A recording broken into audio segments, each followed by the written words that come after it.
चीन ने साल 2021 में अफगानिस्तान की सत्ता पर तालिबान के कब्जे के बाद से ही संपर्क बढ़ाना शुरू कर दिया था।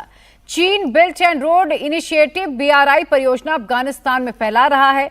भारत ये नहीं चाहता कि अफगानिस्तान पूरी तरह चीन या पाकिस्तान के प्रभाव में आ जाए, और इधर तालिबान भी ये नहीं चाहता कि एक ही देश पर उसकी निर्भरता बढ़ जाए, और इसीलिए अब तालिबान भारत जैसे वैकल्पिक सहयोगी की तलाश में है। अमेरिका की एक बार फिर अफगानिस्तान में दिलचस्पी बढ़ गई है। अमेरिकी प्रेसिडेंट डोनाल्ड ट्रंप अफगानिस्तान का बगराम एयरबेस वापस लेना चाहते हैं। ट्रंप ने इसके लिए तालिबान को सैन्य कार्रवाई की धमकी भी दी। ट्रंप बगराम एयरबेस क्यों वापस चाह रहे हैं, इसकी मेन वजह चीन है।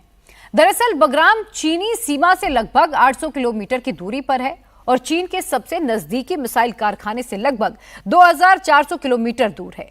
कभी बगराम एयरबेस अमेरिका के लिए मध्य पूर्व में सैन्य ताकत का प्रतीक हुआ करता था, जो अब तालिबान के अंडर आता है। और ट्रंप की धमकी के बावजूद तालिबान ने क्लियर कर दिया है कि जंग के लिए तो तैयार नहीं है, लेकिन वो बगराम एयरबेस किसी भी कीमत में नहीं लौटाएंगे। तो भारत और तालिबान की दोस्ती और डील से पाकिस्तान में शहबाज मुनीर की टेंशन बढ़ती जा रही है। अफगानिस्तान के विदेश मंत्री के भारत दौरे पर आते ही पाकिस्तान ने काबुल पर हवाई हमला बोल दिया। अब मुत्तकी शहबाज मुनीर को चेतावनी दे रहे हैं। अफगानिस्तान में अमन और तरक्की ये सारे खिते के खैर में है। हम जैसे हिंदुस्तान के साथ अच्छा ताल्लुकात चाहता है, पाकिस्तान के साथ भी अच्छा ताल्लुकात चाहता है, लेकिन ये ताल्लुकात दोनों तरफ से हो सकता है, एक तरफ से तो नहीं हो सकता है। इसलिए हमारा ख्वाहिश ये है कि ऐसा गलती को तकरार नहीं करना चाहिए। अफगानियों का हौसले नहीं आजमाया, उसको ज़्यादा छेड़ना अगर लोग करता है तो वो एक बार अंग्रेज़ से पूछे, फिर सोवियत यूनियन से पूछे, फिर अमेरिका से पूछे, फिर नाटो से पूछे, ताकि वो आपको थोड़ा सा समझाए कि भाई अफगानिस्तान के साथ ऐसा खेल करना ये अच्छा नहीं है। हम तो इसका कायल नहीं कि अफगानिस्तान से किसी को ख़तरा है या किसी को अफगानिस्तान से अमनीती मुश्किल है। जो लोग ये बात करें वो सबूत भी पेश करें।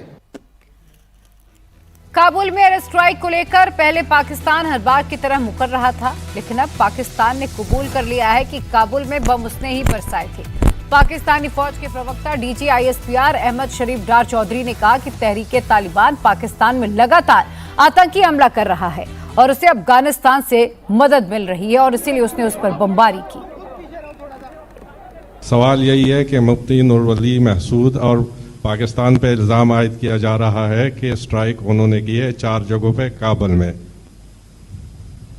देखिए, मैं आपको ये क्लियर कर चुका हूँ कि Afghanistan as a base of operation के तौर पे इस्तेमाल किया जा रहा है पाकिस्तान के खिलाफ दहशतगर्दी करने के लिए। उसके सबूत भी मौजूद हैं, शवाहिद भी मौजूद हैं। And I have also said कि पाकिस्तान के अवाम की जानो माल की हिफाजत करने के लिए जो ज़रूरी इक़दाम किए जाने चाहिए वो किए जाएंगे और किए जाते रहेंगे। अफगानिस्तान के विदेश मंत्री ने पाकिस्तान को सिर्फ वार्निंग ही नहीं दी है। काबुल एयर स्ट्राइक को लेकर मुत्तकी ने 2 टूक कह दिया कि पाकिस्तान को उसकी गलती का अंजाम भुगतना होगा। सरहदी इलाकों में जो हमारे दूर दराज इलाके हैं वहाँ पे